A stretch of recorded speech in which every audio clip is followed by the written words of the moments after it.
All right. Welcome back to the House of Wolves podcast. I am your host, Deontay, with my friends Jalen and Joshua.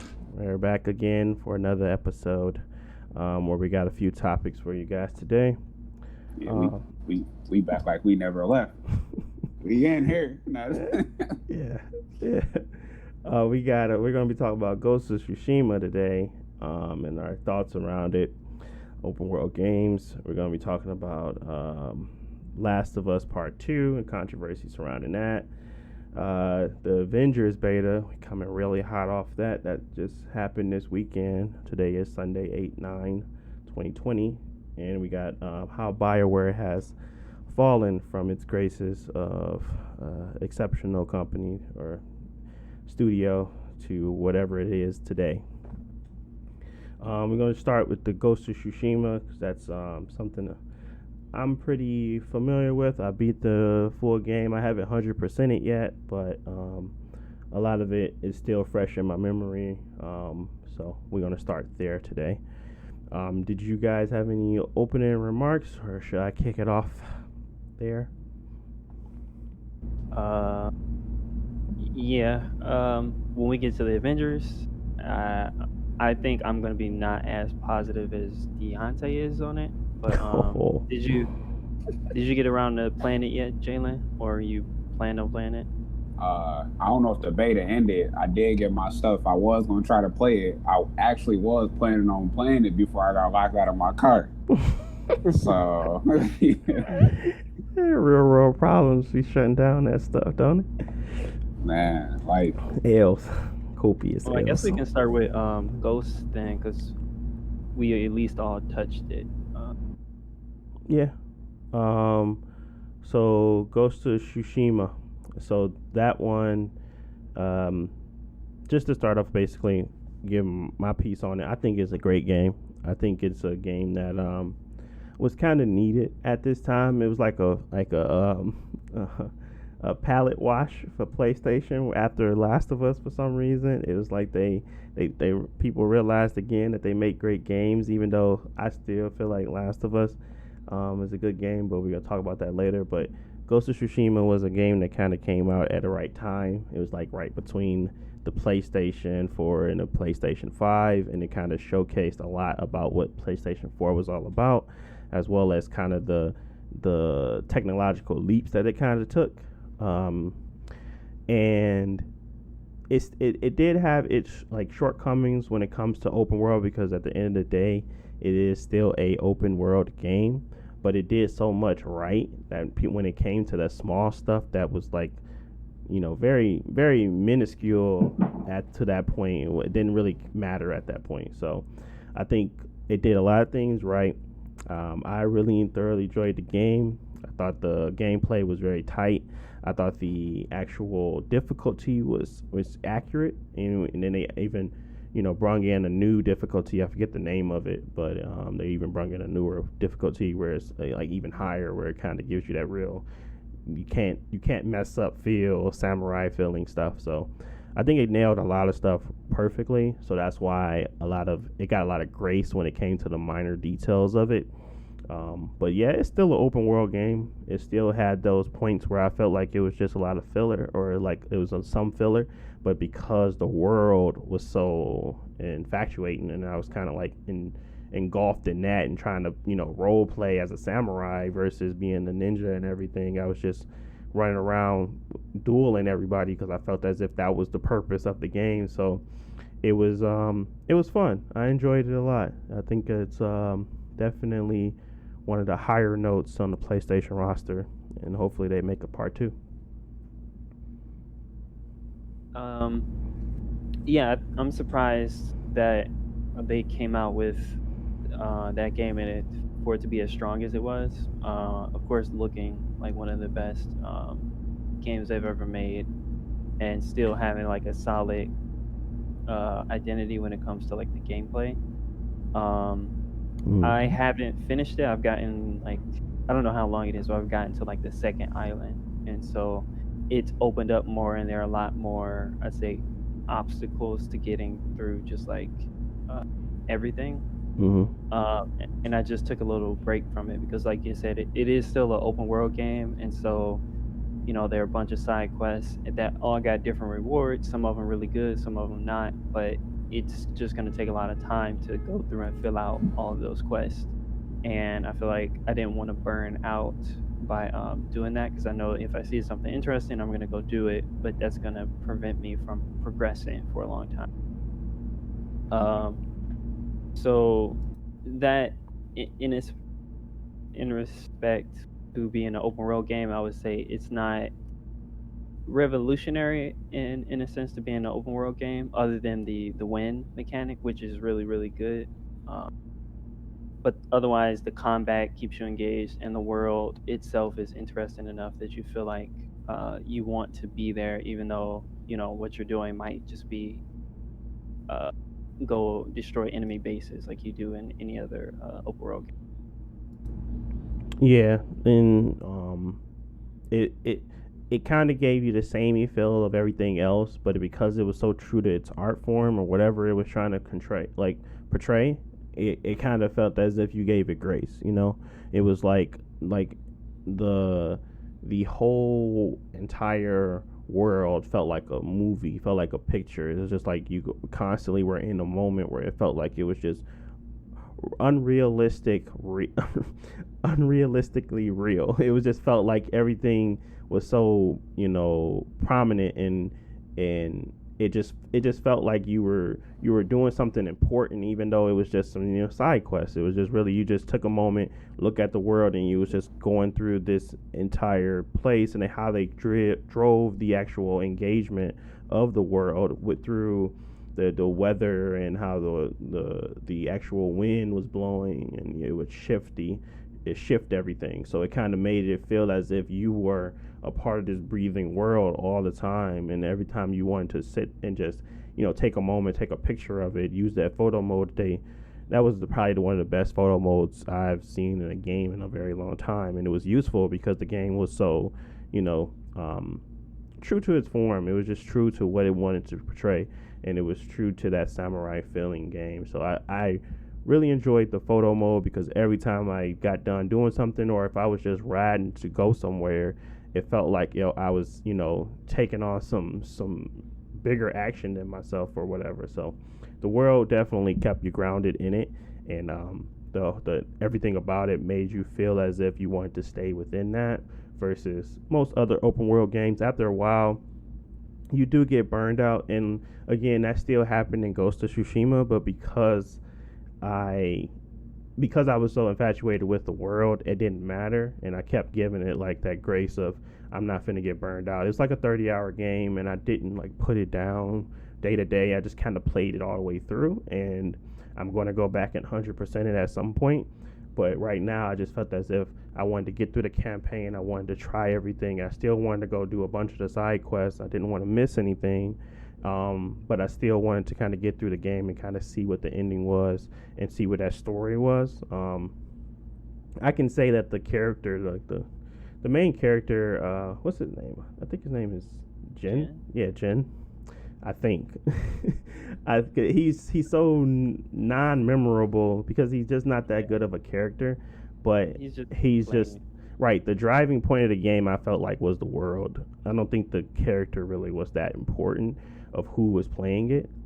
It was just more so me cosplaying in that world and being my own character. So even though they kind of made you feel as if you were doing something wrong or doing like this ninja, the ninja and becoming the ghost and all that stuff, even though I was playing it like I wanted to play it, and they said that it had repercussions to the world where you'll see more thunder, more lightning if you were playing more like a ghost versus a true samurai.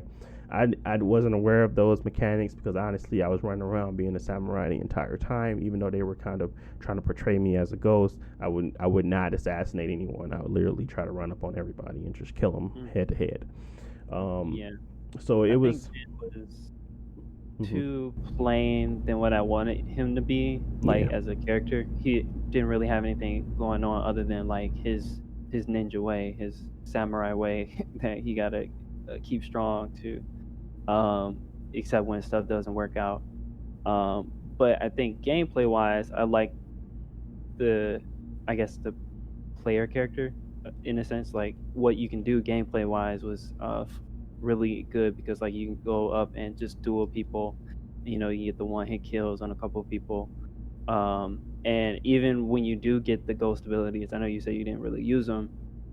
The ghost abilities are actually really, really strong. Like the smoke bomb that you can throw down, and it nobody can see you, and you can just assassinate everybody in a circle or stuff like that. So I've just been doing both, just a mixture, whatever works best in the situation. Um, but gameplay wise, I feel like it's very strong stealth and like one-on-one and group combat. Yeah. Whereas it's not too complicated, but it's still got a lot of depth to it, I guess. Other than for me, I don't really like the stealth aspect of it. I feel like it's not a lot of ways to not enough ways that I would want to stealth around other than just hiding in the bushes and stuff. But those nin I forget what they're called, but like those ghost abilities, they help out because like you can get seen and then throw down a smoke bomb and then you're not seen anymore. So it's still pretty forgiving with the alert system. Yeah. Yeah. I think it's definitely one of the it's even though I didn't use that stuff, I could see how useful it could be. Even when I got into like bad situations where I was like, because I was playing on like the hardest difficulty at the time, and I was trying not to, die at some points, and I felt like, okay, they making me be the ghost, so I had to do a certain way. It was useful at that time because he was just, throw kunais, and at that point you would take down 2 or 3 people easily, and like they'll get stunned, so you can actually open them up to more, engagement and like more fighting styles. So understood the ghost was useful. It was just me, like I said, it was mostly what I put as a rule for myself playing a game that didn't have any rules. That's just weird, but that's kind of what I did for the game when I was playing it, and that's kind of because the world felt like it was just like you gotta be this samurai and you gotta be this, that, and the third. I felt as compelled to do this versus use my ghost tools that they were actually trying to portray in the story. So overall, I still enjoyed the story. It was able to get me through the game, and play it all the way through. I felt like it was engaging enough.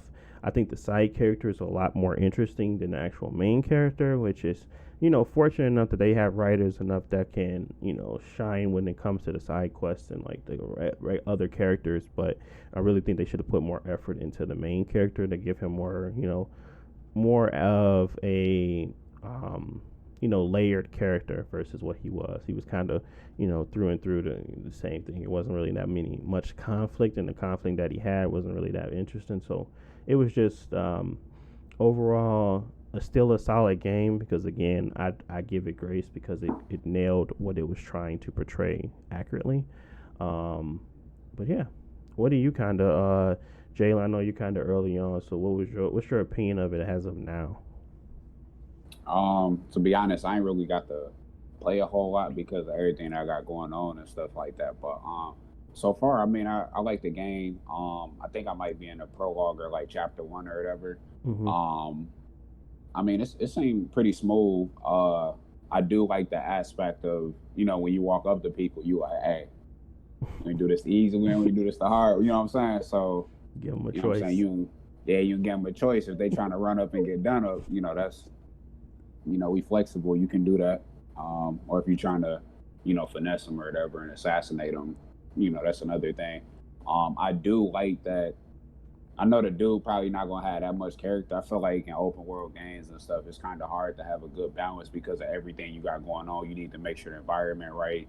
You need to make sure the other characters right, the main character right, how you interact with the world and stuff. Like we touched on last session, we talked about how Zelda did a good job with the open world, but with this game, basically what I'm getting at was I like how the story to do was like, I got my samurai way basically, and I'm finna go walk up to these dudes and let them know they finna get chopped up. You know what I'm saying? Exactly. They finna Yeah, chop even though they're chop. telling them no, we gotta be sneaky. He was like, nah, I'm just going right in there.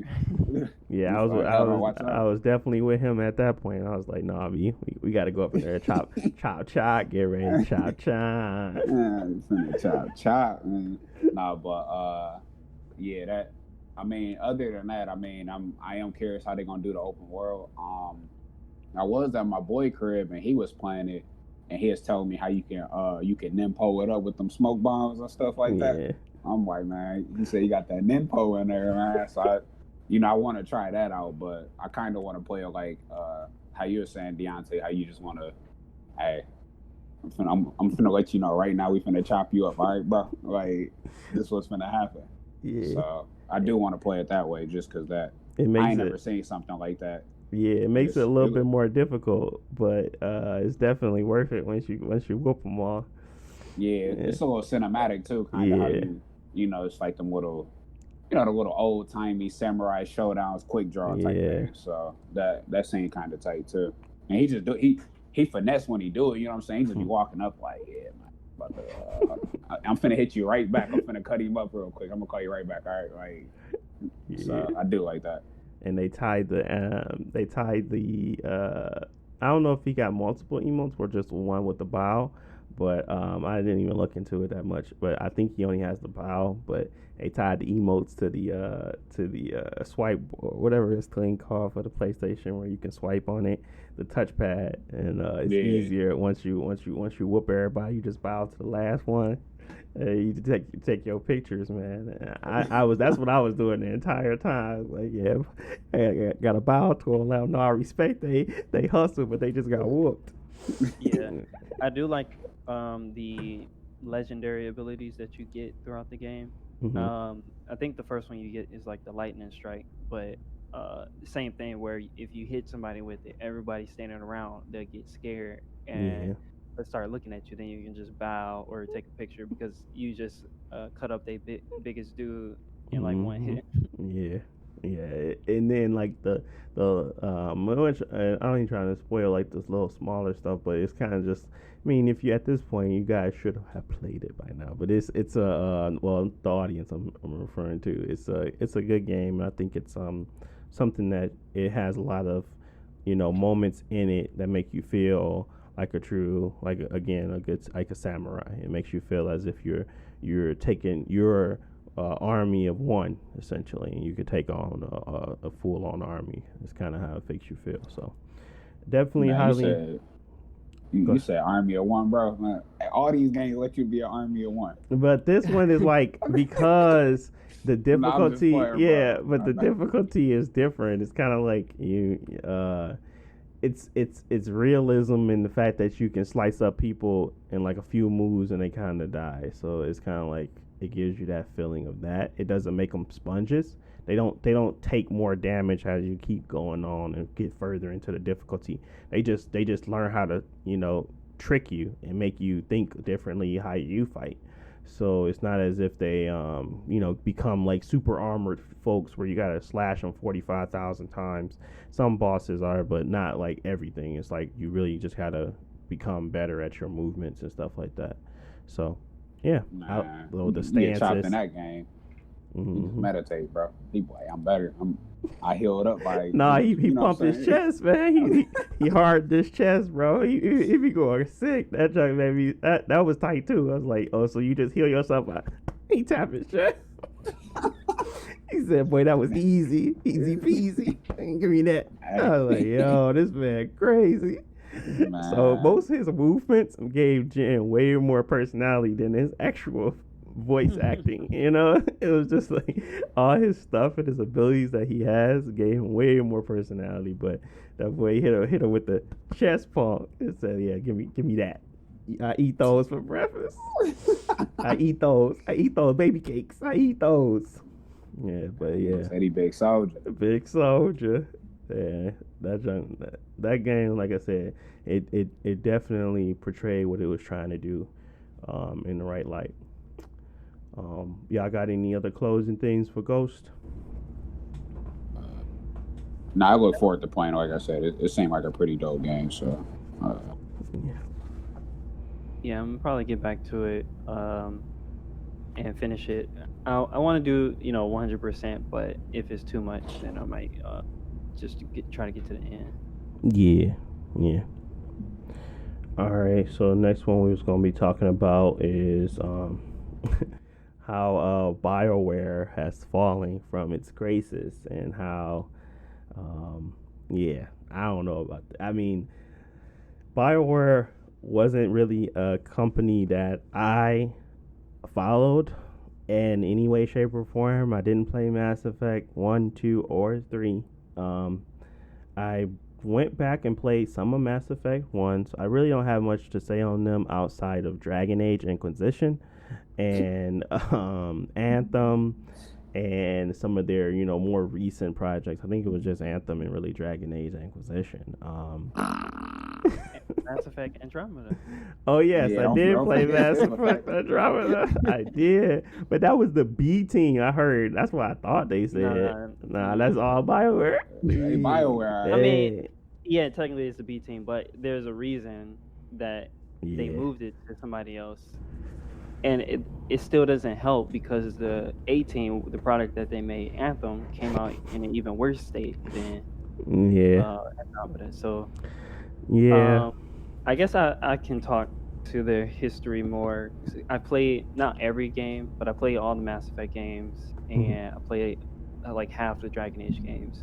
And like Mass Effect 1 is a really good story, but their gameplay wasn't always the best, and that's usually the case for BioWare. Like they don't have the greatest graphics, or they don't have the greatest gameplay, but the RPG mechanics is really good, and the story is good, and they usually have a way that you can change the story depending on your decisions, and it makes a big impact on the game. And that's why when Mass Effect came out, it was a big deal because you make a lot of decisions in the first game, and then come over to the second game, and a lot of things can be different. Like your party members will be different, or stuff like that, and it makes you want to one like do everything right in the game because you don't want to like mess up. But also, if something doesn't go your way, you might want to play it again or go back to see how it goes differently. Because like there might be a teammate that you really like, and they end up dying in an encounter because of a decision made earlier. So you got to figure out how did that happen, and you want to go back. Nowadays, there are a lot more games that do that type of thing, but BioWare did it. It was just really good, and it fit in the overall context of the game really well. And so after Mass Effect 3, they wanted to take a break on making those and look at other things, and they started working on Anthem. But at some point, I guess a lot of talent left, or a lot of leadership left, or whatever happened in EA made them start coming out with games that are lacking. So I mean, we all played Dragon Age, and from what I played of it, it was a big improvement over like Dragon Age 2, which a lot of people was happy about. But I feel like they spread themselves too thin, and the game itself, leveling up was slow, and there wasn't a lot of focus for a lot of the game. So even though they made improvements to like the combat, the rest of the game itself wasn't as interesting. So I put it down even though I wanted to finish the game.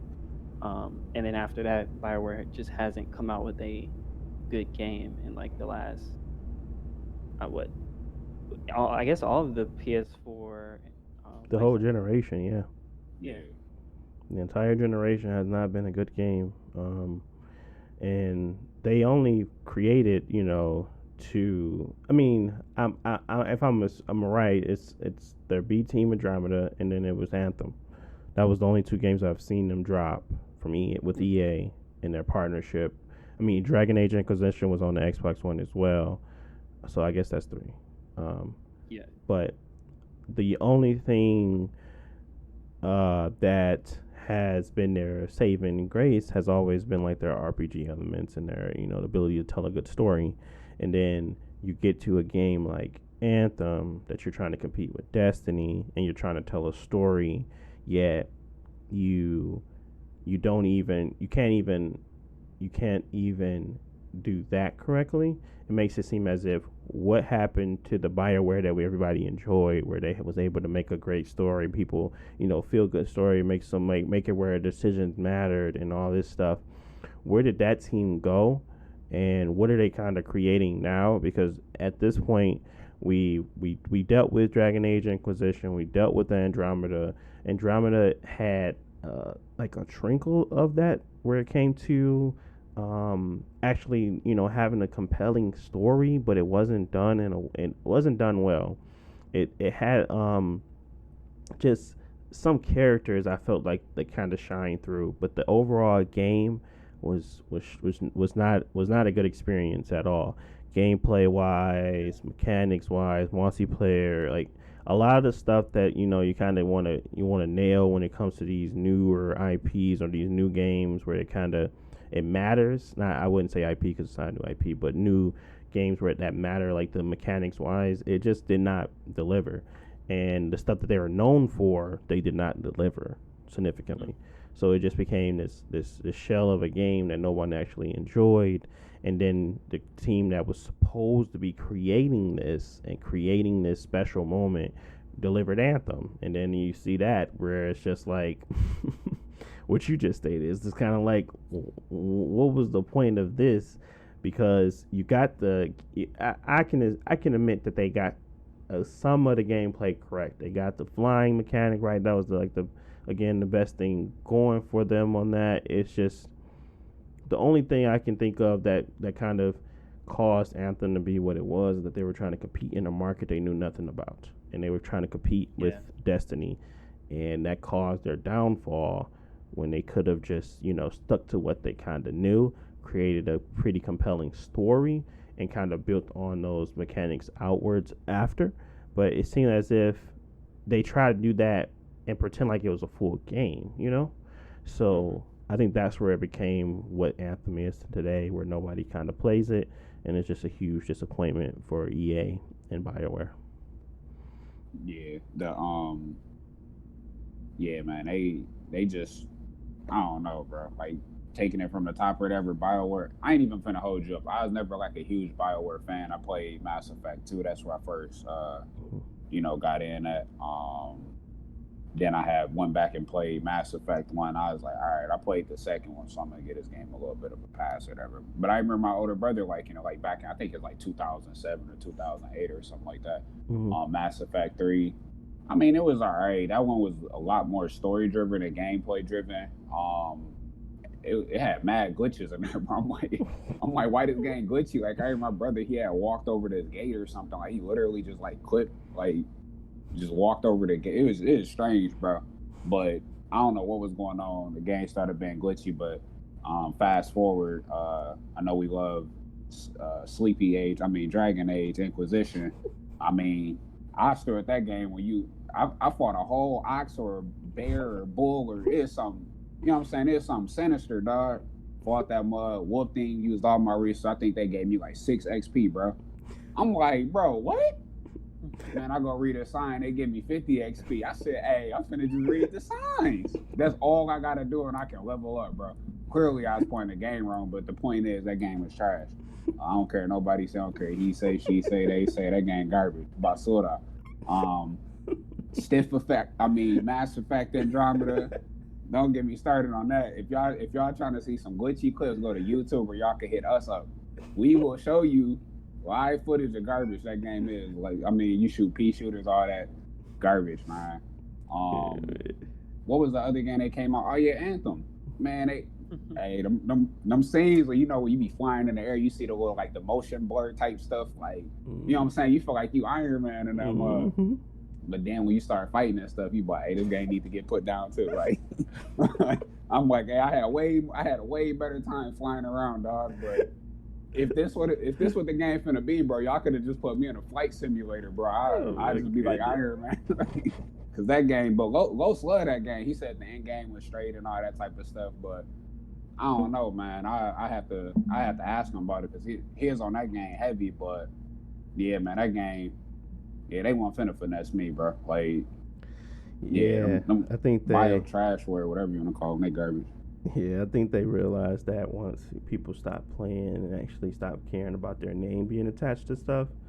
Now, I think I think now the next thing that they put out, they really have to prove themselves again without the name, because at this point nobody cares about the name.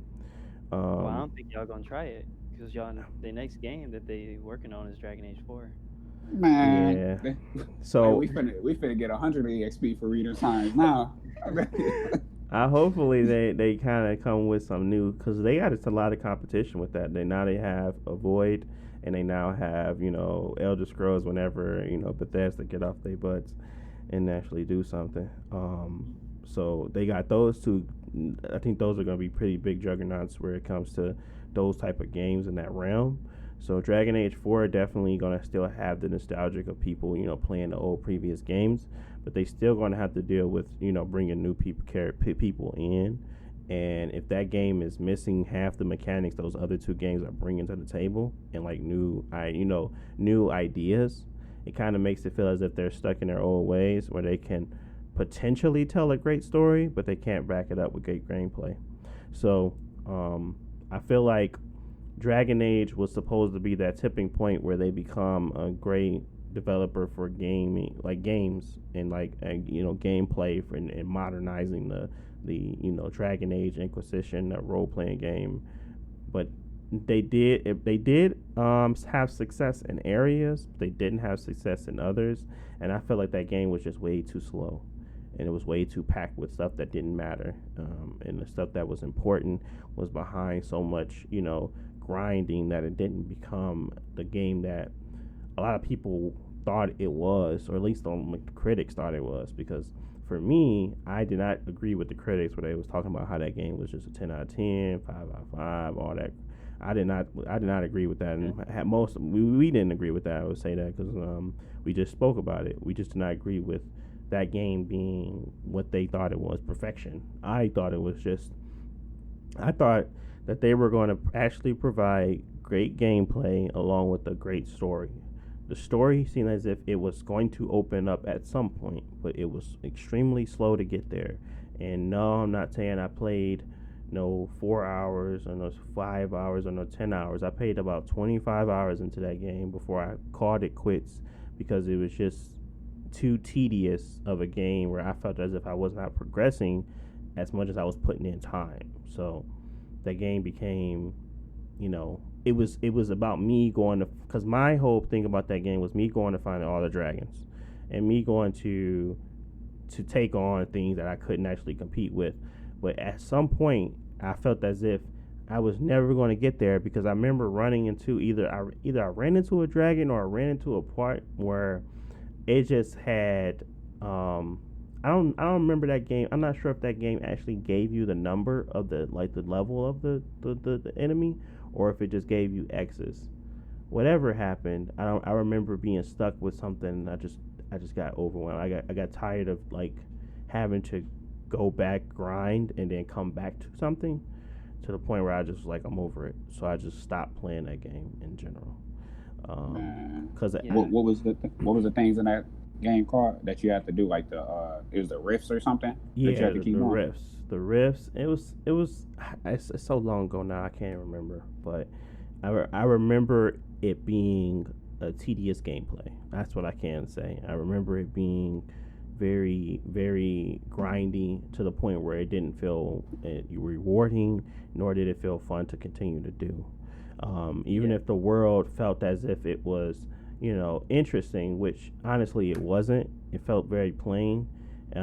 Maybe people going back to that game, maybe they can see what it was, and what it is as of now. But the game didn't feel as if it was so expansive, and it had so much stuff inside of it. It didn't feel like a very, active world. It felt like you had stuff placed in the world that you can interact with. That's what, and if that makes sense. I So think that for critics, especially for that game, critics are easily swayed. It's in a lot of ways you can see what critics like, and if you design the game that way or present it that way, the critics are eating it up, but not necessarily the normal player would feel the same way. Because that mm, game, if you remember, it came out in the early in the console generation. So there were no other big open world games when that came out, and so critics loved it. And if they played Dragon Age 2, they was like, oh, it's a huge improvement over Dragon Age 2. Because Dragon Age 2 was terrible. Like it was smaller, the levels were randomly generated, but they didn't have a bunch of different assets. It was randomly generated with the same assets. So you go in the same cave 50 different times and stuff like that. Like it was terrible compared to what you have in Inquisition. And so like anybody that came from that to Inquisition would already, this is the game that you should pick up. But it just wasn't fully at what people expect from Bioware, I think. Like it like the story, I played some of it as well. I got maybe about halfway through. The story was okay, the characters were okay, but the gameplay and the world weren't up to the standards that I expected from them. And now that so many open world games have come out, Ghost of Tsushima, The Witcher 3, all the Assassin's Creed games, all the other open world games, even Breath of the Wild, that people have different expectations and standards for that. So Dragon Age 4 is literally just what you have Inquisition, just better graphics. It's not going to have the same impact, and people are not going to be as nice to it. And that's if they can just stick to that. I feel like EA or even the leadership at Bioware have other things that they want to do. Like they want a games as a service game, and they want multiplayer in there somehow and stuff like that. Because Inquisition added multiplayer, and I don't even think y'all remember that because the multiplayer was terrible. Yeah, I remember that because we tried to play it, and we was in there with them barrels. I felt like I remember some barrels and stuff. Yeah, I remember falling asleep. Man, I do remember playing Sleepy Souls with that game. I'm like, man, we falling asleep pretty rapidly, man. I don't know what to do. The only thing I could think of is cutting this mug off. Yeah, I didn't even like the multiplayer in it. So whatever they do with Dragon Age 4, whatever games they got in the future, they need to know what their strengths are and stick to it, and not try to branch off into these games as a service. But I don't think they can do that. So I'm just hoping the game come out in a decent state at all. All right, so it doesn't seem like they got enough budget or talent to have these giant ideas like the next Destiny. Yeah. What do you think, Jalen, that they would have to do to kind of impress you, or what did you enjoy from Mass Effect that you would like to see in the newer game? Honestly, I think the biggest thing is, like, obviously we can say like my interest in like trying out a lot of video games is kind of deterred over the years and stuff because of like so much like letdown or whatever. So I don't really know what they would have to do. I thoroughly enjoyed Mass Effect 2 because of the gameplay. Like I felt like I was just, I don't know, I might have been in a different headspace, but like the gameplay, like the biotics, like the biotic explosion, fire explosions, you know what I'm saying, all that type of stuff. I did enjoy a lot of that. They tried to put it in there, but I think a lot of the issue with that game was for Mass Effect Andromeda was like, I think a lot of it was like the stiffness. I know Mass Effect 2 and 3, they wasn't like the most like fluid games and stuff like that, and they used to be glitching and stuff, but I think the time it felt like the gameplay. Yeah, I felt like they took Mass Effect 2 or something like that and then just left the same engine base or whatever, and then they just tried to like fix it or whatever, or they just took the whole game and just tried to like smooth out some edges rather than trying to upgrade the engine. That was actually the issue, that they didn't even keep the same stuff. They switched to that stupid Frostbite engine. Yes, they did. Okay. I mean, some of the graphics was straight, but yeah, it was like they created a better looking game, but the mechanics and everything, but the animations were worse. And they was stiff and they like the guns didn't have no like. The gunplay that was probably one of the worst things in that game was the gunplay. The gunplay and the animations was probably like the worst things in that game. I know Mass Effect 2 and stuff has some funny animations. Like if you ever go look at some of the Renegade or Paragon little things that you can do in a game, like how he just sporadically do something, like it look a little goofy, like they make memes and stuff about it. But like it was just, I think it's just time out. Like the game it looked like an aged game kind of, but some of the stuff looks pretty nice. Like the environment or whatever, but other stuff. Like I remember the little things when I was looking at some of the glitchy videos the other day, Mm-hmm. like when we was talking about it. Like some of the dudes, like the white on their face and stuff, like the little monster alien thing just fighting, they just look like they not finished. The game just look unfinished, man. Like they didn't. It's rough around the edges. Yeah, I think for such a huge IP, they definitely dropped the ball on that, and they can blame on the side studio all they want, but honestly, that is your IP. That is something you created, and you should have more, you know, consciousness of what they're developing and what they're putting out.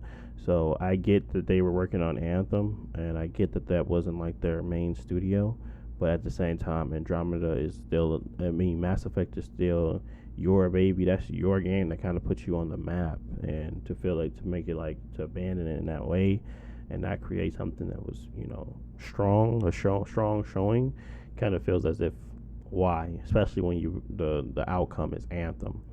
Um, for me, when it comes to Bioware and like they could impress me to kind of play their games, they just need to be innovative. I think Anthem in some ways was a little bit more innovative than others because they were able to, they were using their combos for certain fights, so it felt more engaging the gameplay.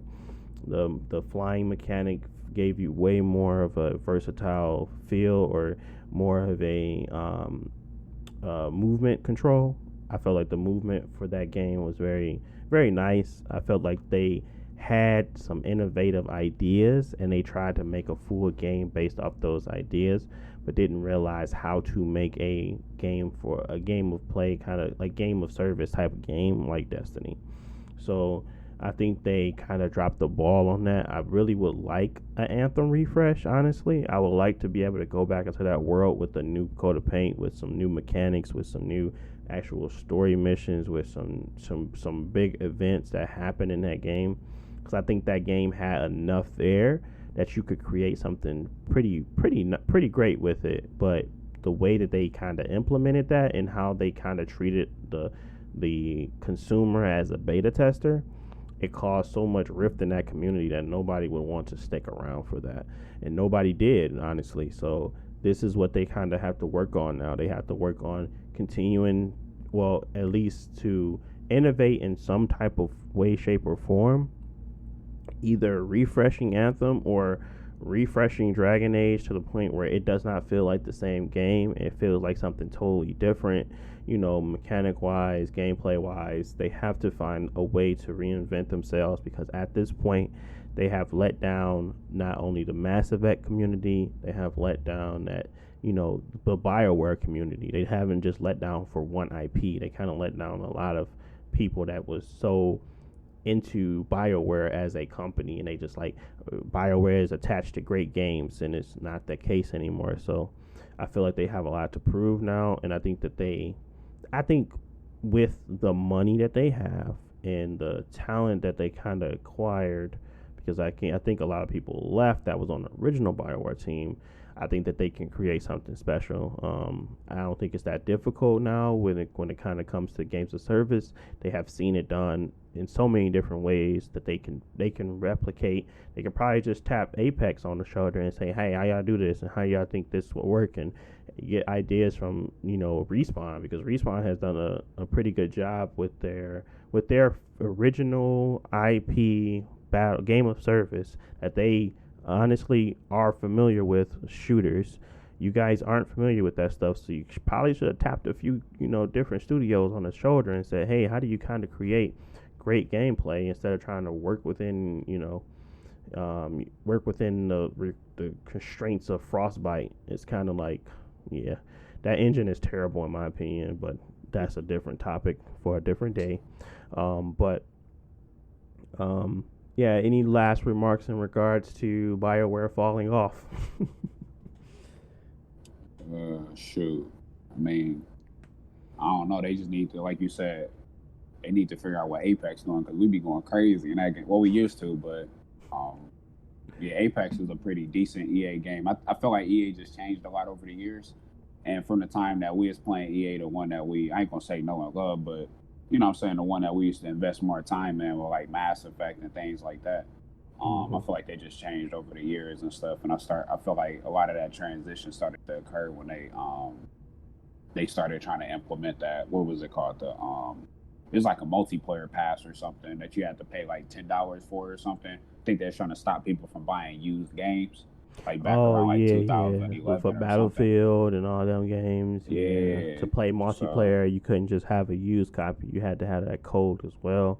And that was kind of the thing with Dead Space and like for mhm. real, like EA is money hungry and they haven't had really like the best thing they have done over the last generation is acquire Respawn, honestly.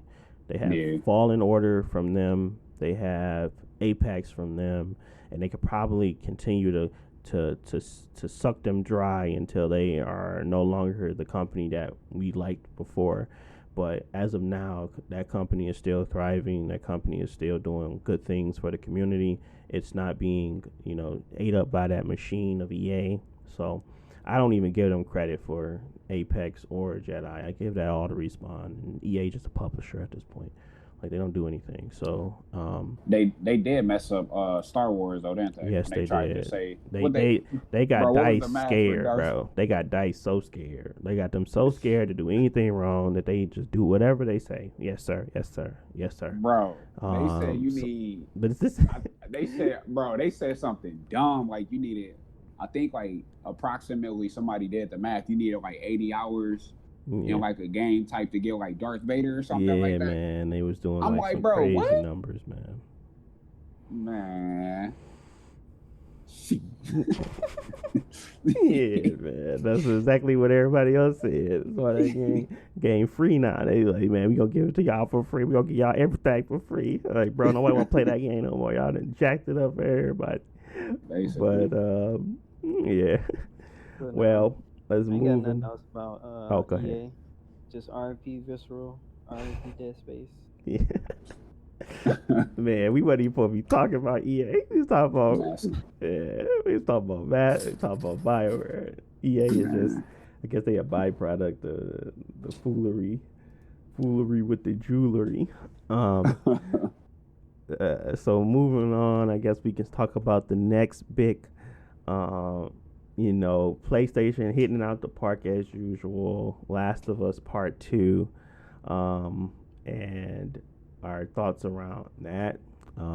I've completed that game. We went back. It was funny. Me and my wife. We played Last of Us Part 2. Then she made me play Last of Us because she couldn't understand what was the motivations around it. And then we played that one. She understood it, and she kind of came to the decision. So we both kind of reviewed it, and I give you a synopsis of what she thought, and then I go into mine. But she essentially thought that her motivations were warranted, and of her constantly on her revenge quest was kind of not. She felt as if she should have stopped once the baby and everything arrived, and she was living with. Why can't I remember these characters' names? Jesus Christ. I can't remember her name. What was her name? Dina. Dina. Yes, Dina and the baby, and then she felt as if she shouldn't have went back to find Abby, but she did anyway. So, but she felt her solid score was a 7 out of 10. From me, from my perspective, again, she didn't play the games. I played them games. She just literally watched them. The reason why she gave it 7 out of 10 is more so because of story and story alone. She felt as if it was just another, it was another revenge story that it shouldn't have been that way, but she still was more so compelled or interested in Abby as well as Ellie. And at the end of the game, she felt as if Ellie was the villain and Abby was not. I kind of felt I felt similar in some of her sentiments. I give it a higher score than what she provided. I gave it a 8.5 out of 10. There were some things in there. It was very similar in gameplay for me. That's why I kind of knocked it a point and a half. But I couldn't be mad at the story. I can accept it, and that's what they wanted to create, and the emotions that they wanted to draw out of people is what they drew. So I felt as if I couldn't knock it for what the story was as it is, because essentially it was a story of revenge, and a story of how revenge can take you down the wrong path, and a story of how your past transgressions could impact your children or your loved ones. It was that kind of story, and at the end of the day, that story is told often, and it's been told very well. So, in this one, in my opinion, I wouldn't say it was told well, but I will say it was told the way the director wanted it to be told. So I cannot knock them from telling it the way they wanted it to be told, but I can disagree with some of the plot points and why they felt the motivations were there when, in my opinion, I did not feel that they were there. But I'm not going to give it a bad score because of the story. Honestly, I can't do that, because if the story was poorly written, I could be mad at it, or if it was poorly acted, I could be mad at it. It was portrayed exactly how they wanted it to be portrayed. So, with that being said, even though it may seem ridiculous, it was portrayed the way they wanted it to be told. I cannot knock it for that, and that's why I gave it an 8.5 out of 10. I can go into it a little further, but I kind of want to get Josh's score as well, and then Jalen's opinion. Yeah. I'll be honest. I can't give it like a full fair score because I didn't play it. I mostly watched let's plays of it, see people impressions. I did play Last of Us 1.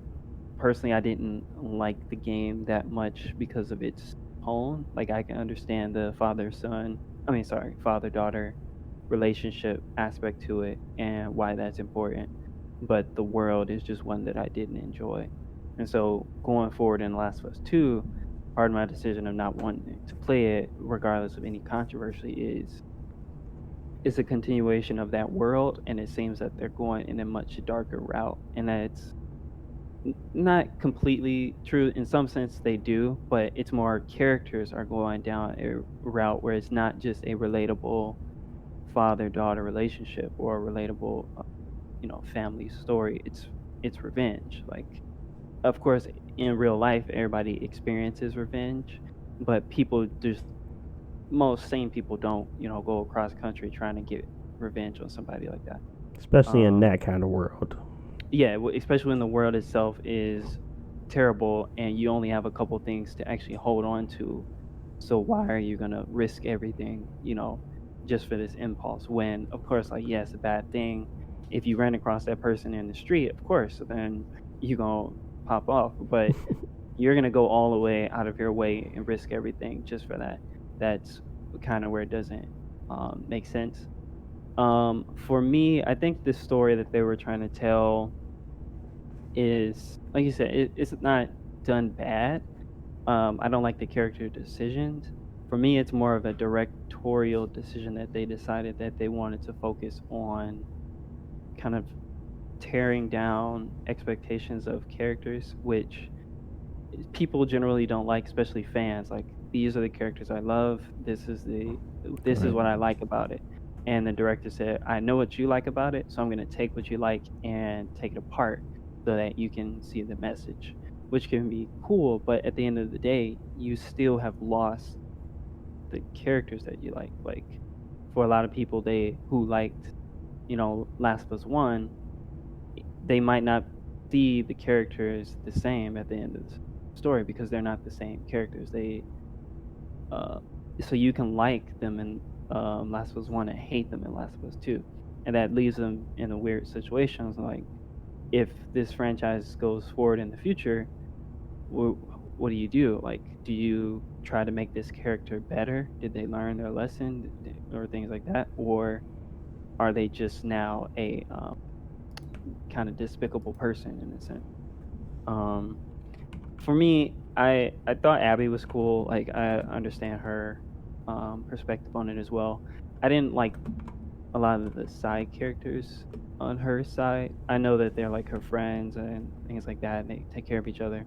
But I just didn't like them as characters compared to, the characters that we were used to. So it was still in a sense where I liked that father daughter relationship in the first game, and I didn't have anything that I really gravitated to that I liked other than, just trying to see it to the end to see how bad things get. Right. Um, it was simply put. Well, let me defer to Jalen first. Go ahead. Shoot. I ain't really play it, but I'm still finna give my opinion. But nah, I played the first one. I really liked it the first one a lot. I started playing through it again. I started being like, I don't really know if I like it as much as I thought I did. I think I adored it more because I'm gonna be honest with y'all, like I ain't a huge horror game person. Like them joints be scaring me sometimes. So like, I was proud of myself. Like, man, I beat that game, bro. People talking about that game scary. I beat it. You know what I'm saying? So I ain't playing that night, but that ain't the point. But Last of Us 2, I think the biggest thing that kind of like messed with me in that game is the fact the way that Joel died. Like, I understand. Well, I can't even really say this, but I heard people say like, he kind of toned down and got a little bit older and things like that or whatever. And he was, I guess, I don't know if he felt bad about his actions in the past and stuff like that. And you can even say Joel was a bad guy in the first one. Like he's not like a I don't want to say protagonist or antagonist because I guess that's more so like perspective, but he's not doing the best for the world itself. He's doing what's best for him. He's selfish. It was a selfish thing, but you can relate to it because it's like, if it was my child, if it was if it was, what would I do in that situation? Would I let my daughter die or what? Because that was at that point he's attached to her in that way. So continue. Yeah. So like I can fully empathize where where people were saying that where it's coming from, all that yada yada. But I think the biggest thing for me was, like I said, the way Joe died. Like, in the first one, that boy, he is gung ho. He'll put the 40 at your face quick, fast, and in a hurry. Like if somebody doing something, he be like, hey, I don't know you. As far as I don't trust you. You know what I'm saying? He ain't trust nobody. He was like, hey, we finna leave Ellie. Like they need to move around or whatever. So like when I seen a clip of him dying or whatever, I'm like, he over here talking about, well, I'm glad to see you guys. I'm like, bro. What?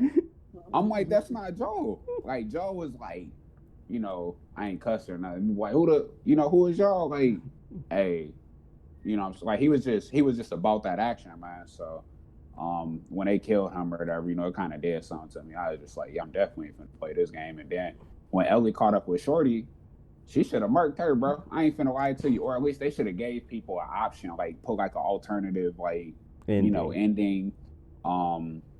Just for because people really they did a good job of making people feel connected to Joel and Ellie's story, and for you to take that away, like Josh was saying, like the director is like, I'm finna take this away. What you like? He could at least gave them just give people the options. There's nothing wrong with giving people options. Obviously, that take more production and things like that. But it was at the end of the game anyway. It wasn't like they're gonna have to rewrite something. They could have just been like an alternative ending or whatever. So, I get the cycle of revenge and all that type of stuff, but at the same time, it's a video game, bro.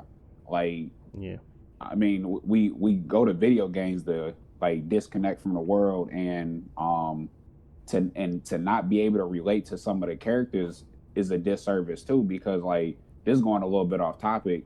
I watched Naruto front to end. I used to love Naruto. You know what I'm saying? But when Sasuke started going off that deep end, I stopped liking him as much as a character because I couldn't relate to what this dude was talking about no more. Like he was just, I'm like, this bro got a brain deficiency. Like, he talking about my brother. I want to avenge my brother. My brother does this. I wanted to protect the village, Sasuke. All right, well, I'm finna go destroy it. How about that? Like, bro, what? Like, what's your problem, dude? What you mean? So basically what I'm getting at when those characters, if somebody killed my dad, and I don't got nothing to live for, and I'm probably gonna hunt them down. I ain't finna lie to you, bro. Like, I don't know if I go across the world killing clickers and, you know what I'm saying, all that type of stuff.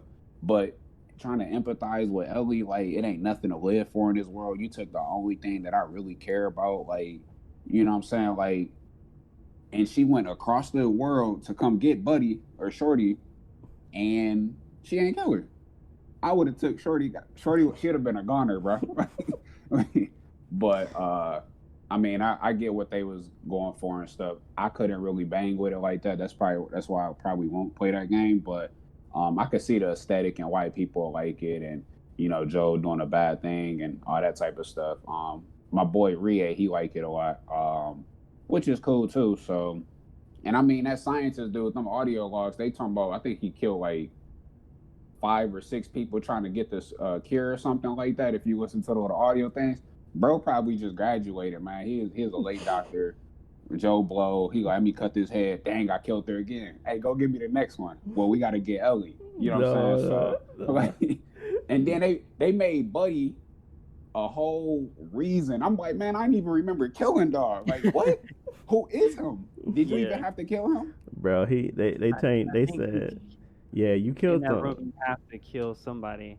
Yeah. But he didn't look the same. Like, it's obviously a different character. It was a different person. Totally. Man, they know what they wanted to do, bro.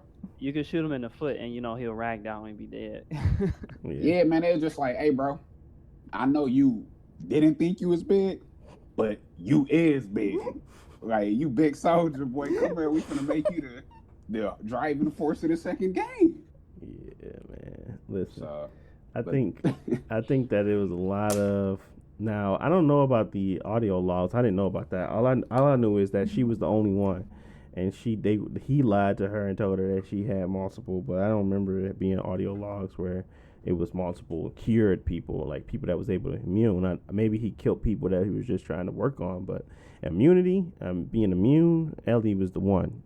Yeah, I don't know how true it was. They said it was an audio or log or something that like she was it was she wasn't the only one or something, and it wasn't like a guaranteed thing. But I don't know how true that was. I don't know if I actually came across that or if I read that somewhere online. But yeah, I don't know. So, but anywho, whether it was or wasn't, you know, I wanted to make sure because I don't remember that, but it could be something there. But moving forward, what I will say about Abby as a character. Abby as a character is fine. Abby as a character that just killed your favorite character is not okay. Abby should not have been introduced in that way, nor should Abby have killed him at the beginning of the game. Abby, they could have told that same story in a more meaningful way that didn't feel so rushed and completely bombarding to the player. But at the end of the day, like I said, they were true to their story. They did those things for a certain reason. They wanted you to feel, they wanted you to feel revenge, and they wanted you to feel angry as Ellie was at the beginning of the game throughout the continuation of the game.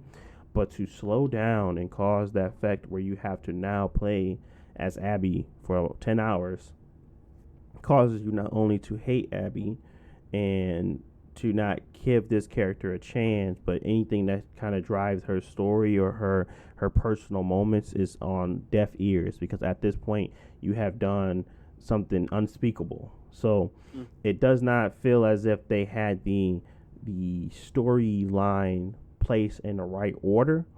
I'm not mad at their story though. I don't care that Joel died. Joel was not a person that deserved to live. He was a person that needed redemption. And if he needed redemption in some sort of way, that was Ellie. Ellie was his redemption. Ellie was the person that he saved that kind of caused this whole thing, and it was kind of like his redemption of him himself as a character, because he was not someone that was and in my mind, a hero. He was an anti-hero at the best. So, so when he died, I was not attached to Joel as much as everyone else was, so I still was allowing Abby to that grace to continue on with her story, to learn about her, to understand her motivations. And at the end of the day, they helped me understand her more, but it did not help me justify her actions, nor did it help me justify Ellie's. Ellie, as I played that game, became worser to me than Ellie became someone I hated because of the simple fact that she could not let something go, even though she killed multiple people. She went through a path of about 500. I would say we killed about 200 people trying to get to one person, and then for that one person to not die, it kind of feels as if you just caused just so much trauma. This is you now creating 200 different revenge stories for one person. So what you just decided to do to get back revenge, you created 200 revenge stories that from this one, because her motivation, Abby's motivation, was very simple. She killed the man that she loved, or that her dad, and she wanted revenge. You just created 200 different Abbys trying to get to Abby, and it kind of caused me to feel as if, what is the point?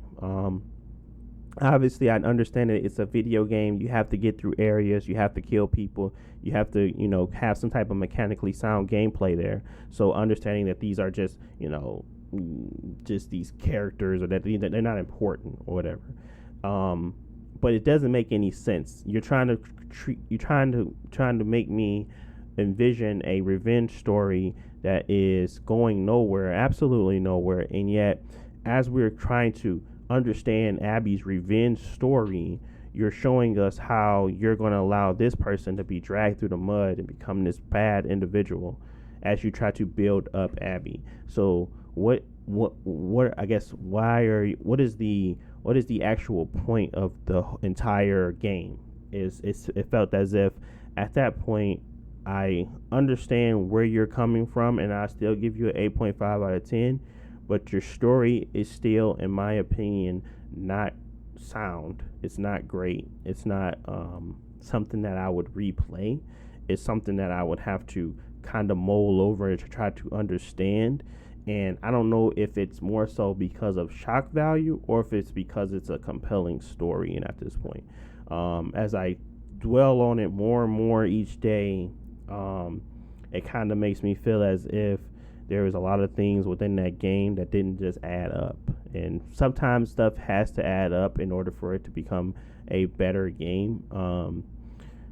But this did not happen. It felt as if like Red Dead Redemption, when you're kind of going through that story and you're kind of seeing the turning of your hero turn into bad guy, you kind of can understand his motivations, why you could see what he was trying to build, what he was trying to do, and then how he kind of became this overwhelmed individual where he cannot no longer protect everyone, and he goes and dives into madness.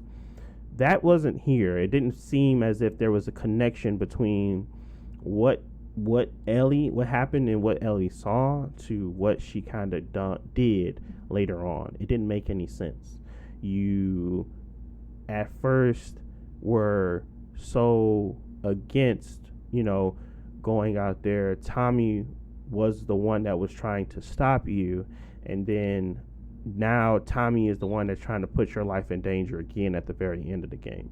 It was just so many things, so many characters acting out of character, I would say, that it kind of created this muddy game, this muddy story, and everything just did not match, and it kind of created plot holes for me and plot points that did not make sense outside of the director wanting the motivation to switch. So motivation being switched, like I said, the director and the creator, he definitely showcased what his story and what he wanted it to be in his own light. To say that it's great is not, it's not, but it is something that he did from start to finish with he didn't waver. It was what he wanted. This is it.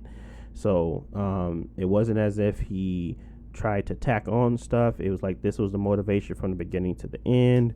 It wasn't as if he broke stuff down and tried to add stuff once the leak happened. This is what the story was going to be, period. And I think satisfactory wise, once I finished it, I was more so angry at Ellie, and I was happy that Abby got away, so that decision making was fine. But outside of the fact that she lost her fingers, she lost so much trying to get to this one person, she didn't gain anything. So it just made me feel as if they did not even care about the characters that they created and the story behind these characters and their motivations, because Ellie became a different person. Like, nothing carried over from the first game. Ellie became a different person, and Joel became a different person. So it seemed as if the foundation that you kind of built over the course of the games that you created fell off. It didn't work. It didn't become into something greater. It just became muddied. And that's where I would say for y'all, where do you see this franchise going in the future? Because obviously it sold well, it got good reviews, and that Sony would, want more of this franchise in the future. For me, I have a hard time seeing them. I would say like it would need to be a fresh start, like new characters and things like that, because you have Abby and Ellie, but I don't think either one are in a good place to be a protagonist for the next game. Because if it's Abby, is her story still tied to Ellie? I don't know if that's like interesting for a whole third game. Man, is it something new? They just need to see Reverend X, bro. I'm gonna tell you what they need to do to that story. Cut that talk, bro. Like, literally, just leave it alone, man. Cut it off. Yeah, man. I think they are gonna stick with I think they're gonna stick with Abby. To be honest, I think they're gonna do Abby and I think his name was Lee. I don't even remember. Yeah, Abby. Do you think it's gonna be a new, obviously like a new Lev? conflict? I think his name was Lev. Yeah, Lev. So I think that's going to be the new conflict. It may be a conflict that brings them back together, but honestly, like, I'm over Ellie at this point. They have created that in me where I'm over Ellie. I don't want to see her anymore. I don't really care where she goes. I was happy that Dina left her. But that's because that's what they wanted to do with that character. I feel like it was a bad choice in a lot of different things that she kind of created this on herself. And I mean, honestly, the fact that the character is so different from what we are so used to and what you built up in the beginning game, that's what kind of people are so agitated about and what mad about. Because I can respect your decision on what you created with Ellie, but I just can't respect that her differences in what she was before. I can't respect that you just dropped everything and said that this is how she's going to be when she's been living for 4 years in a community where she's been sheltered and taken care of. She hasn't been out on the road becoming more and more gruesome and more dedicated to this craft of living in this terrible world. She has literally been in the community for 4 years, and for her to be this way made zero sense. So that's why nobody's giving it grace, because it felt as if she was just a totally different person. It felt like Joel was a totally different person. Joel, I can understand, because at least Joel has been in this catered world, and he's been, changed by the community. He's been there for 4 years. Everybody's happy, open, not as crazy. Nobody's out to get you. I can understand Joel maybe staying in a place that he shouldn't have been and not being as, aware. But Ellie being so gun-ho and crazy makes zero sense to me, and that's what I was disappointed in. I understood Joel. I did not understand Ellie's. But we do have to move forward. Do y'all have any lasting things about Last of Us? Any lasting words about Last of Us? Man, I ain't got nothing else to say about garbage, bro. Not this one. I ain't got nothing to say. But no, I agree. Like, it feels like what they established in the beginning, they completely wiped out, and I feel confused of where they actually want people to attach to going forward if they continue this franchise. They're gonna continue it, but yeah, who knows? It's just disappointing. in some areas. I like I said, I still enjoy my gameplay, but once you think on it, mull it over, continue to go back over it, it just kind of starts to break down in areas. But another one of those, another game that we wanted to talk about and bring to you guys was Avengers. Avengers, Marvel Avengers. Sony in their pocket too, player. They got Spider-Man. Sony out here going nuts, man. Sony ain't playing no games. Ain't Spider-Man not in the other one because of Sony got the Spider-Man or something like that? No, he's PlayStation exclusive. PlayStation exclusive character, G. And he get the skins first. And they get other stuff first, man. That's crazy, but Destiny all over again. Destiny all over again. That's why I bought a PlayStation, though. I was like, man, they got the better stuff over here because I was playing on Xbox originally, and I switched over, and it works. That's all I'm gonna say. It works. But Avengers Beta, me and Josh played it a little extensively. We beat it, right? We got through all the missions and the final mission. I played with all the characters, and we both have a very a very good understanding of what the game is going to be, and it don't just because it's a beta doesn't mean it's not going to be the same thing. So yeah, the game comes out in like less than a month. Right? Yeah. So let's start off with the good. We can start with the good stuff. What I enjoyed about the game, and what I liked about it was I guess it was the combat in a sense. The combat felt, at least it was fluid. Animations were great. It felt as if they refined how you played. I mean, outside of the frame rate issues on the PlayStation 4 Pro, with 4K, and then switching it to performance mode didn't really help. It just muddied the waters. So sticking to the 4K, I do highly recommend you guys just play it in the 4K settings if you got the PS4 Pro.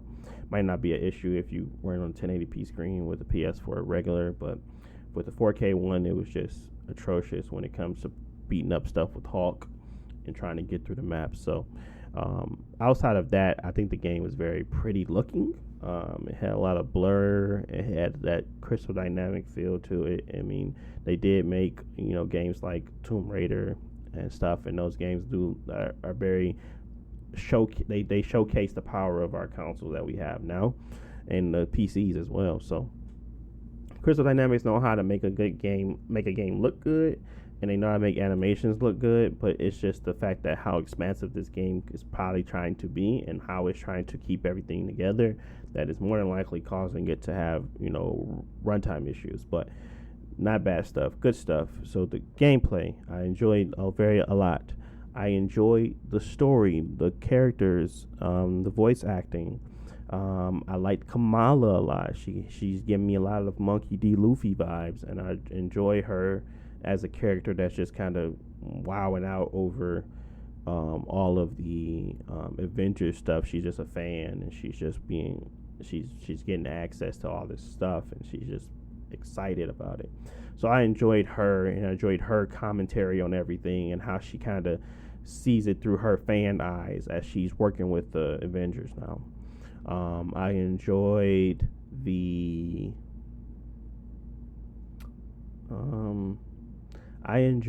I guess the companions and how your characters that you developed and kind of chose and their move sets are fighting alongside of you, their costumes. So if you pick a Black Widow and you have unlocked her costumes and everything like that, she's going to be playing as that Black Widow. She's going to be using those movesets that you entitled her to. She's going to be rocking that armor that you got her, so she's going to have power-ups, stuff like that.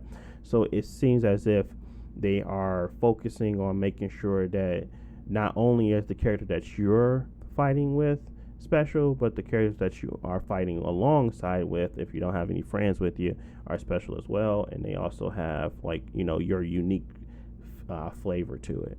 So I enjoyed that aspect as well. It had a lot of character I wouldn't say optimization, but they had a lot of characters that you could actually do some change the abilities in some way. Didn't feel too different. It felt like you're just unlocking more combos versus actually changing the gameplay style of a character.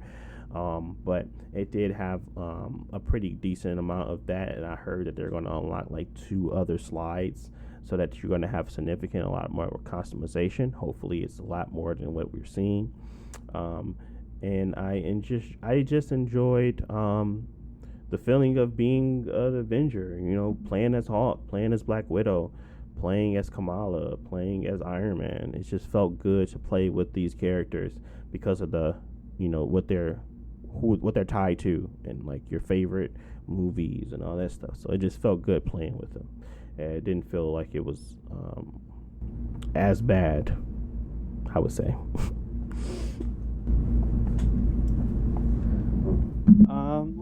Yeah, I agree that the game itself, we haven't had a AAA Avengers game. I wouldn't say ever, but in a very long time. Mhm. So it's nice to have this, and for it to be an online experience where you can, play through it with your friends, and there's more content where once you're done, you can keep going. The characters themselves, when you play the story mission, I Charging battery. a little shallow, but I guess once you get through all the tutorial, you unlock all your abilities and things like that, then it gives you a lot more better picture of the overall combat. Like we were playing those online missions, it felt good to play as like Black Widow and Kamala, using all their abilities, swinging around the level, and the minor interactions that you have with other characters, like helping people go invisible. Those were cool, and do that with new characters who are interesting and have interesting gameplay. Then it can be a good foundation that people will like, because there are not a lot of choices right now for Marvel games on the PlayStation and Xbox. I played mostly as Black Widow because I felt that her gameplay was the most not polished, but the most straightforward with what the objectives they wanted you to do. Mhm. Hulk was really good and strong, but I felt like a lot of ways he was kind of slow and Clunky. yeah, clunky, especially with like his movement and jumping off of walls and stuff like that. Whereas like Kamala and Black Widow, they can just swing and get through the level really quickly. Iron Man was cool because he had his flight mode and things like that. I just personally didn't like his hand-to-hand combat. Mhm. And shooting with him is kind of not hard, but it takes getting used to trying to fly and shoot at different enemies, especially when the shooting is not, I would say, it's not that good. Like they made Tomb Raider, which is a third-person shooter, and it's pretty good with its guns and things like that. But some reason this game feels really stiff, or I don't know if it's the feedback, whatever, with the shooting. So that's something that they might be able to improve on, or more melee-focused characters might be more fun for me to play. Yeah. Otherwise, I don't know what they're gonna do with the story. So far it seems pretty like standard superhero stuff. I don't know if they're gonna do anything crazy, but as long as they can keep like interesting characters and interesting objectives during the story, I feel like the story itself might be enough to play through and finish. But other than that, I guess we can talk about the more negative stuff. But I feel like the online component is probably the RPG components and the online like long-term game is probably where it has its weakest points. Mhm. Because me and you couldn't really get we had a lot of issues with the online portion. Like we couldn't get matches in with random people sometimes, Mhm. or we'll join the lobby and it'll close the lobby for whatever reason. So it's a lot of technical issues that I feel like this game they really need to iron out before it launches, because for online games they need, like, how it launches is going to determine its life for like the next 3 to 6 months. Like if the game launches bad, people are not going to pick it up and it's gonna, it's less people playing to get to that in-game content and things like that to keep it going.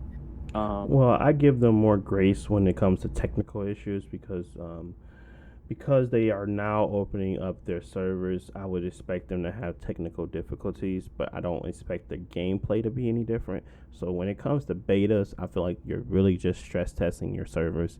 So I give them grace there, because simply that they're trying to open it up to a lot of people and they're trying to make sure that they stress test it. So that's what I usually kind of give them the grace of with betas. But most of the time, when it comes to gameplay mechanics and like like the menus, that stuff has already been sound. They're not changing it that much, so I don't give them any grace for that. But when it comes to those technical difficulties that we were having, I can't really objectively say that they are going to have those at the end of the day when it comes to the launch. But it was stuff that was there. But I don't. I guess more so mentioning that while you mention those errors, because it's just that betas they're meant for that. That's what I honestly would think. I think they're meant for stress testing the servers. Well, yeah, I mean, I understand that stuff, where the game, the lobby crashes or things like that. But also, like the game, we have to be honest with that. The game comes out in like 3 weeks.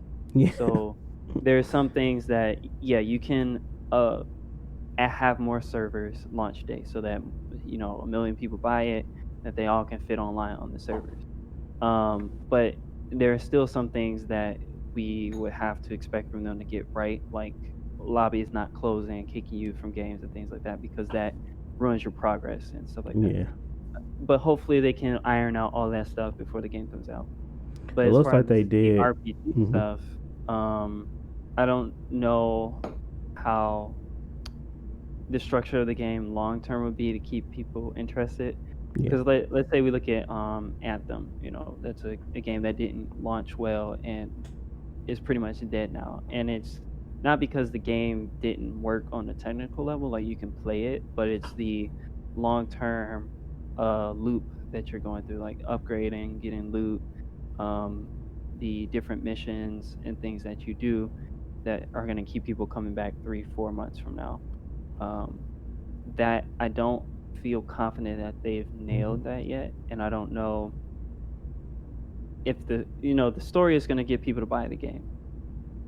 I don't think their RPG mechanics of what they've shown is going to keep people playing the game for a long time. The loot is just not worth it for, like, you get better stats, but they're just like little gems and little belt buckles and things like that. It's not things that keep people interested. Like, they have the skins, but the skins are not related to the gameplay. Like, you just level up and you buy the skin. You need a reason to go into this hard mission, to go on this 30-minute mission with your 4-player team. It has to be worth it long term. And I feel like we've all played online games long enough to know that if Destiny has issues with this, and the Division had issues with this, and other games have issues with it, that they have to pay attention to that stuff and get that right early, so that they don't have to go through that first year where they're struggling to fix it before the game is finally at an okay state. Man, you don't like belt buckles, man? Nah, just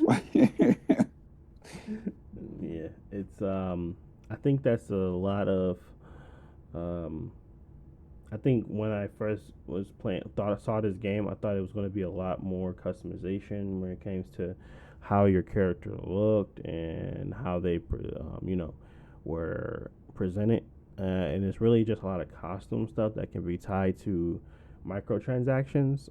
Just me trying to get all of Hulk's items, I think I had to they provided us the currency in game, but that currency is not able to be it's kind of like Apex. It's not able to be gained throughout the system without actually the loot boxes or actually playing the battle pass. So that's the only way you can actually get these things, and you have to do daily missions and weekly challenges, kind of like Apex as well. So it's difficult for me to say that I'm going to be enticed by this loop because there is not that much customization to the character and how they look versus like cosmetic actual items. And there's also not much to go off of when it comes to the end game of what I've read and what I've seen. It kind of they're talking about content drops and characters and arcs of heroes that's going to keep you playing versus what am I gearing up to fight in game wise? What is my challenge that is going to keep me kind of like a Destiny raid, or what's the loop here? There's not much synergy when it comes to fighting. It's just your character is a boss and you can run around and just throw rocks at people, but what is the synergy between my teammates? Is there stuff where I have to switch off and use something else, or is there option? Is there things that I'm not going to be able to get through without having certain builds or characters that I have to play with? I don't think that's there. You know how Destiny has you have to. Sometimes you just have to play with a sniper. Sometimes you just have to play with a scout. Sometimes you got to play with an auto. Sometimes you need rockets versus fusions. It's kind of like they try to make it where you can play with everything, but sometimes it's better to use this. And I didn't see that in that game at all. I just seen that it was more so everybody has the ability to do everything. Everybody has the ability to counter. Everybody has the ability to do this, that, the third. So it doesn't feel as if everybody is unique in a way of play style.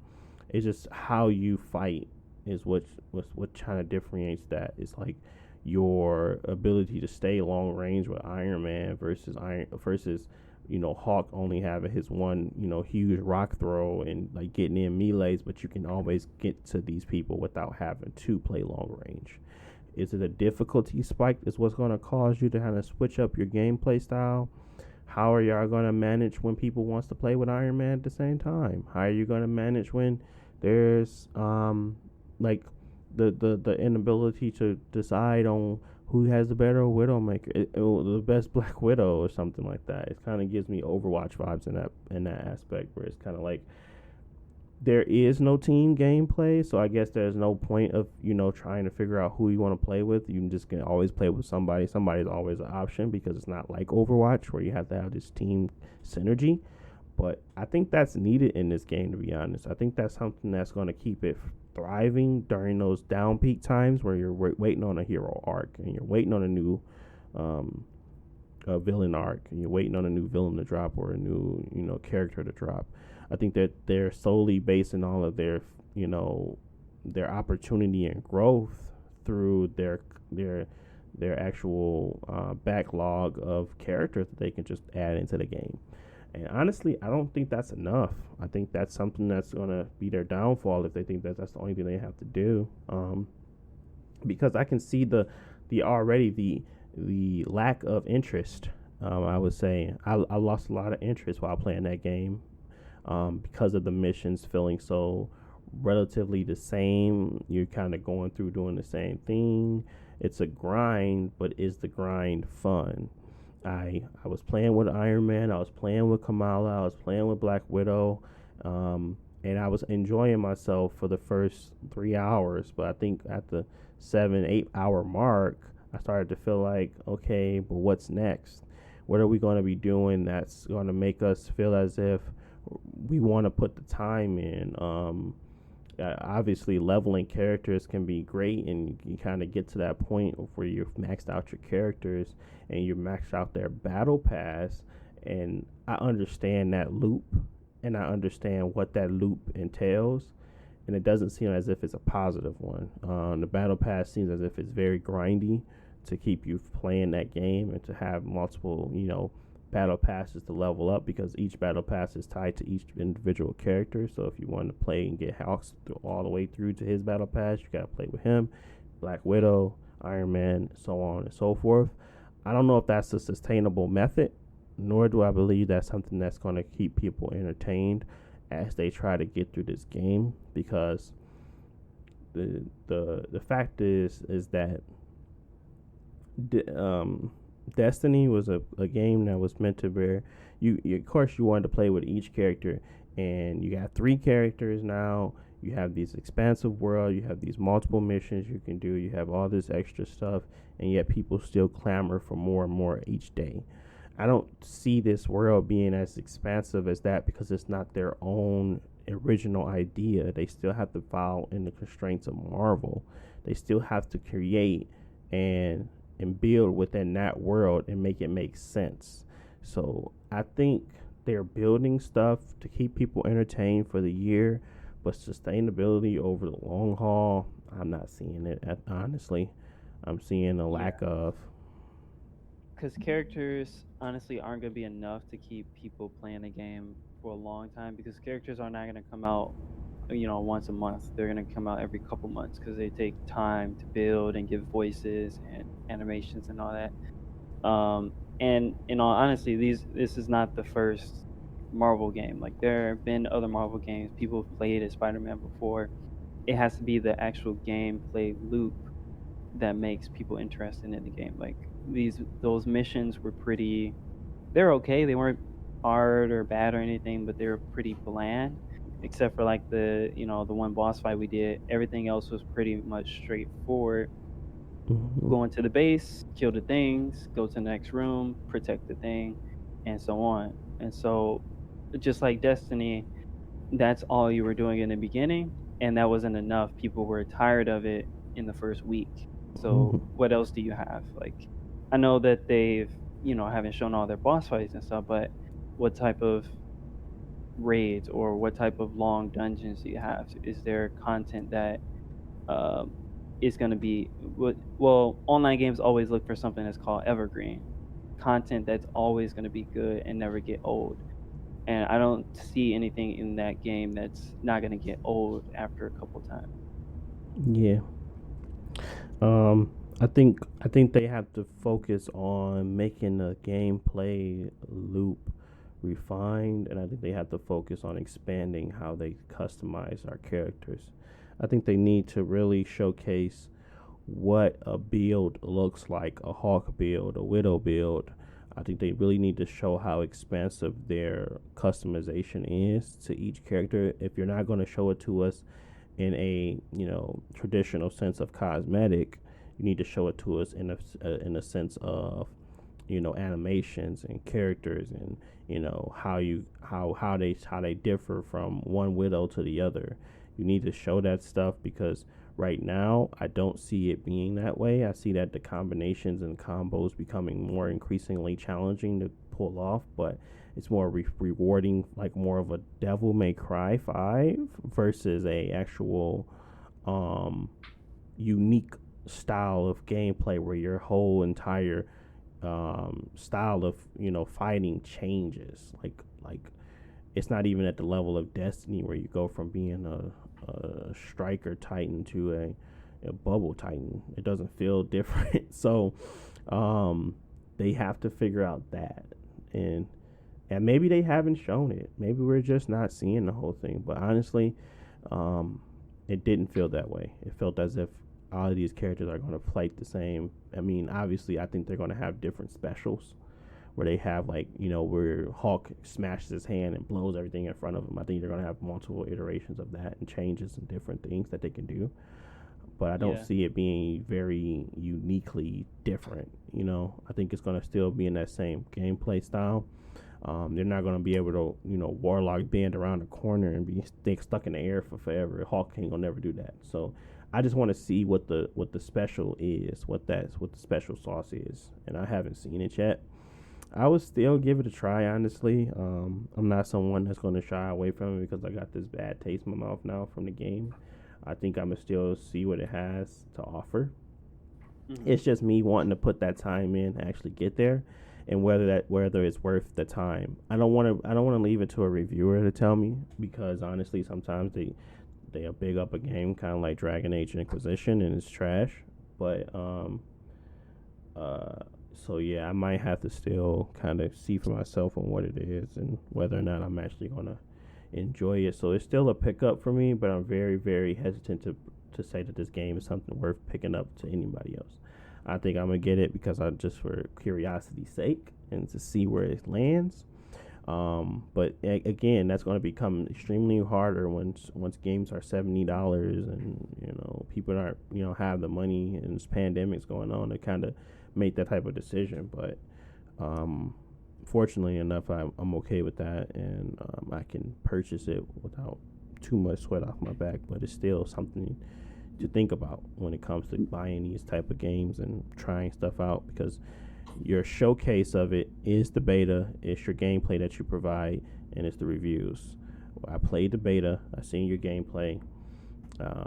Reviewers, I only trust a handful, but it's something I want to play because I enjoyed at least the story aspect of it. Kamala, I enjoyed, so I will at least pick it up for that. And man, you sound like you rich, bro. I'm not rich. Man, you rich. $70 for a disc? Yeah, bro. $70 not right now. It's $60 still. Man, that's later. You okay with spending $70 doggone? You see what Take-Two said today?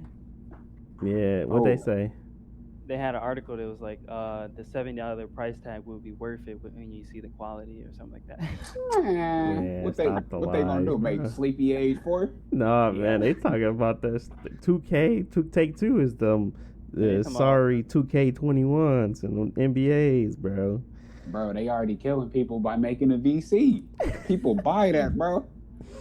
They killing. I mean, I got all type of boys that play 2K, man, but they making a killing, man.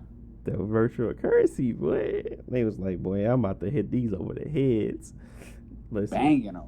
And they'll still pay $70. Like I said, I ain't played a simulation game in forever.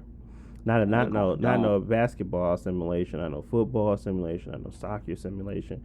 All those games I'd rather not. I'm not into it that much. But I need something that's actually different from the world that I'm living in versus something that's I can go watch TV and watch that. I don't really care to play it in my living room, to be honest.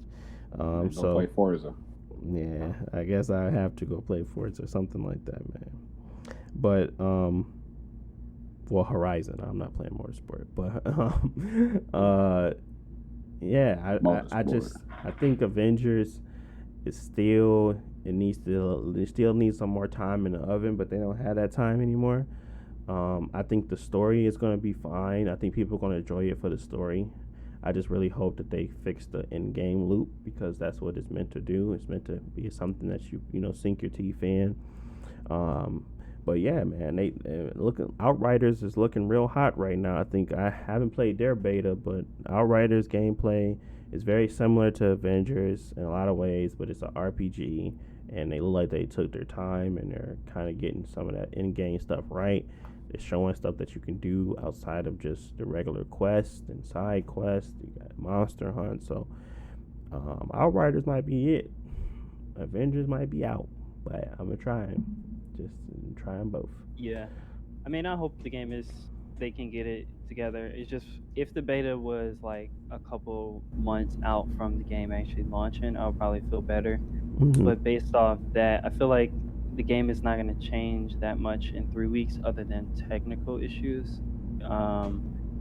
So if I do get the game, I haven't decided if I want to play it at launch day. If I do get it, it's just for the story. I haven't seen the online portion of it. Is not enough to like make me want to play the game. Yeah. Well, we will see, people. We will see. Man, we finna play it tonight. I got mine downloaded. Yeah, I mean, we can play it more. Honestly, I feel like they needed a second beta just to show a little bit more. Like, yeah, next week they're gonna show. They're not gonna show more. I don't think they're just gonna have it where it's like continuation, right? I don't know if they're gonna show more. Are they? Because I thought the beta that comes out to the public is the same beta. That's what I thought too. Yeah, I didn't think they were gonna show more. I think they're gonna just provide it to the public. This is a closed beta for people that pre-ordered. So hopefully it's better than what it is now. I will give them that grace. I don't want to just say that they're not going to have a good game. it still has some fundamentally sound mechanics in it. Iron Man actually feels fun to fly around in. They kind of, Josh said, kind of look like they stole Anthem's flying mechanics, because it looked like it did. Because honestly, it's enjoyable to fly around with him. It doesn't feel clunky, nor does the transition from on the air to off the and on the air into on the ground. It feels terrible either. They did a lot of right stuff. It's just getting those refinements down and in place and well executed is the key here. Avengers, I don't want them to just play off the Avengers name. I think that's going to carry them. That's all.